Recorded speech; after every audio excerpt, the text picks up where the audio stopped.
TDP Guntur MP Galla Jayadev కు ప్రమాదం జరిగింది. బైక్ పై నుంచి కింద పడి గాయపడిన అతన్ని హుటాహుటిన అపోలో హాస్పిటల్ కు తరలించారు. అయితే డాక్టర్లు ప్రమాదం ఏమీ లేదని చెప్పినట్టు తెలుస్తోంది. కొడుక్కి స్పోర్ట్స్ బైక్ కొనేందుకు వెళ్లిన జయదేవ్ ట్రయల్ రన్ లో కింద పడినట్టు సమాచారం. దీనికి సంబంధించి మరింత సమాచారం మా ప్రతినిధి కృష్ణ నడుదాం. కృష్ణ, ఎంపీ గల్లా జయదేవ్ ప్రమాదానికి సంబంధించి వివరాలేంటి? ఆయన ఆరోగ్య పరిస్థితి ఎలా ఉంది?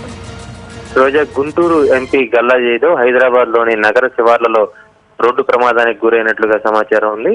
వాళ్ళ పిల్లలకి సంబంధించి స్పోర్ట్స్ బైక్ ఈ రోజు టెస్ట్ డ్రైవ్ కి వెళ్ళినట్లుగా తెలుస్తా ఉంది. అంటే అక్కడి నుంచి షోరూమ్ నుంచి షోరూమ్ మెకానిక్ కి అక్కడికి స్పోర్ట్స్ బైక్ తీసుకురావడం జరిగింది. తర్వాత అక్కడి నుంచి హెల్మెట్ ధరించి అక్కడి నుంచి టెస్ట్ డ్రైవ్ చేయడానికి వెళ్ళారు. ఎంత వేగంగా వెళ్తుంది, ఎంత పికప్ వస్తుంది అనేది కూడా టెస్ట్ డ్రైవ్ చేయడానికి వెళ్ళినట్లుగా తెలుస్తా ఉంది. ఈ నేపథ్యంలోనే అక్కడ స్కిడ్ అవడం జరిగింది.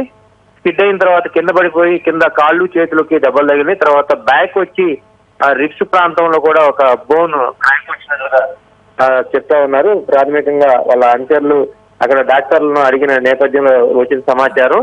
ఇప్పుడు ఈ నేపథ్యంలోనే గుంటూరు నుంచి పెద్ద ఎత్తున ఆయన అభిమానులు కానీ, తర్వాత పార్టీ క్యాడర్ కానీ ఆయనకి ఎలా ఉంది ఏంటి అనేది కనుక్కునే ప్రయత్నం చేస్తున్నారు. దీంతో పాటు మరి కొద్దిమంది గుంటూరు నుంచి హైదరాబాద్ కూడా పయనమయ్యారు. ప్రస్తుతం గల్లా జయదేవ్ అపోలో హాస్పిటల్లో ట్రీట్మెంట్ తీసుకుంటా ఉన్నారు. అయితే ప్రమాదం ఏమీ లేదు కానీ కనీసం ఒక 15 days 20 days రెస్ట్ మాత్రం పూర్తిగా ఉండాలని చెప్పని ప్రస్తుతం డాక్టర్లు చెప్పినట్లుగా తెలుస్తోంది. రోజు రైట్ కృష్ణ.